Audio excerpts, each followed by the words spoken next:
আসসালামু আলাইকুম। আশা করি সবাই ভালো আছেন। আল্লাহর রহমতে আমিও ভালো আছি। সকাল সকালই খিচুড়ি রান্না করছি, তো নাস্তা খাওয়া শেষ, চাও খাইছি। আর ওদিকে রাইস কুকারে পানি গরম বসাই দিছি, জাইয়ানকে আগে গোসল করাবো। তো জাইয়ানকে এইখানে আমি পেলার মধ্যে দিছিলাম, ও খায় নাই। এই যে এইখানে রাইখা দিছে, এটা ইয়াফিকে দিছিলাম, তো ইয়াফি অল্প একটু খাইছে, রাইখা দিছে। আর এইটা হয়েছে জাইয়ানের, একটুও খায় নাই। তো নাস্তা খায়া চাটা খায়া বসছি। তো রান্না করব, দেখি কি রান্না করি। তা আমার বোন বাড়িতে গেছিল, শ্বশুর বাড়িতে গেছিল।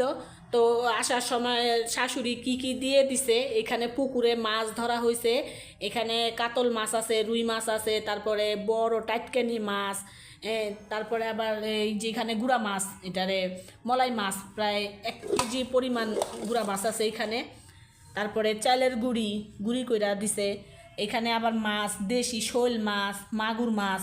তো এই শোল মাছটা অনেক বড়, এই যে মাথাটা দেখলেই হয়তো বুঝতে পারবেন, অনেক বড় একটা শোল মাছ ওজন ছিল। তারপরে ডাইলের গুঁড়ি দিছে, এই তো চাল পাঠাইছে। তো ভাবছি যে এই শোল মাছ দিয়ে আলু দিয়ে টমেটো দিয়ে ধনিয়া পাতা দিয়ে একটু ঝোল করব। আর এখান থেকে কয়েক পিস মাছ ভাজা করব কড়া কইরা। তো এই গুঁড়া মাছ রান্না করব না, গুঁড়া মাছ ফ্রিজে রাইখা দিব। যেহেতু অনেকগুলি খিচুড়ি আছে, তেমন বেশি রান্না বাড়া করবো না, শুধু রাতের জন্য। তো যাই এর আগে গোসল করাই, পরে আস্তে আস্তে ধীরে সুস্থে রান্না বাড়ার আয়োজন করি। এইখানে সামান্য কয়টা ডালের গুঁড়ি ভেজে নিছি। আর এই যে মাছ, শোল মাছের টুকরা এই কয়টা বাইর করছি। এখানে কয় পিস আছে? 5 পিস। তো এই কয়টাই রান্না করব। আবার যেহেতু মাছ ভাজবো, টাটকানি মাছ ভাজা করব, কড়া করার জন্য মাছ বেশি দিলাম না, যেহেতু রাতের জন্য শুধু। আর ওদিকে রাইস কুকারে তরকারি কষাইতে দিছি। তো এগুলি এখন দিয়ে দিব তরকারির মধ্যে। মাছগুলো দিয়ে দিলাম।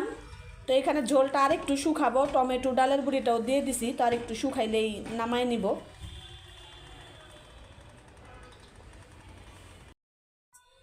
তো এই টাটকানি মাছগুলি ভালো করে ধুয়ে আমি পানি ঝরা দিয়ে যে এখন ময় মশলা মাইখা নিছি। তো এখানে আদা রসুন বাটা, তারপরে শুকনা মরিচ বাটা, হলুদ, লবণ, সামান্য একটু তেলও দিছি। তো এখানে যদি আমি শুকনা মরিচ বাটা না দিয়ে যদি কাঁচা মরিচ বাটা দিতাম, তাহলে মাছটা খাইতে সেই ভালো লাগতো। তো শুকনা মরিচ দিলাম কেন, কাঁচা মরিচ বাটা আছে ফ্রিজে, অনেক বরফ হয়েছে, আমি বরফটা ছুটাইতে পারলাম না দেখা এখানে শুকনা মরিচটাই ব্যবহার করলাম। তো তেলও গরম হয়ে গেছে, মাছটা দিয়ে দিই।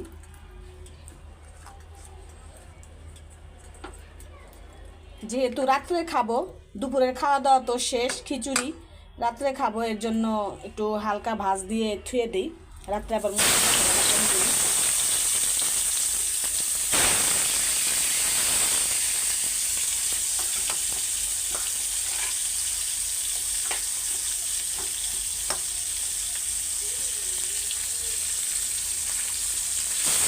দুটো দুটো করেই ভাজি, আবার লাগতে পারবো না।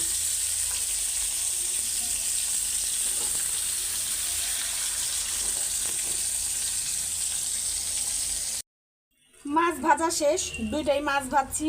যদি এখন কেউ খায় খাবে, নাহলে রাত্রে দেবো, পরে আবার ভাজা দিব।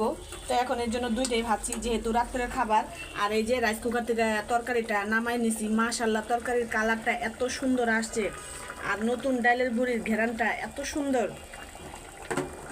তো যেহেতু শোল মাছ, আমি এখানে জিরা ফাঁকি করে দিব একটু। হয়ে গেছে তরকারিটা, তার একটু ঝোলটা শুকাইলে আমি নামাই নিব। খুব সুন্দর আসছে কালারটা।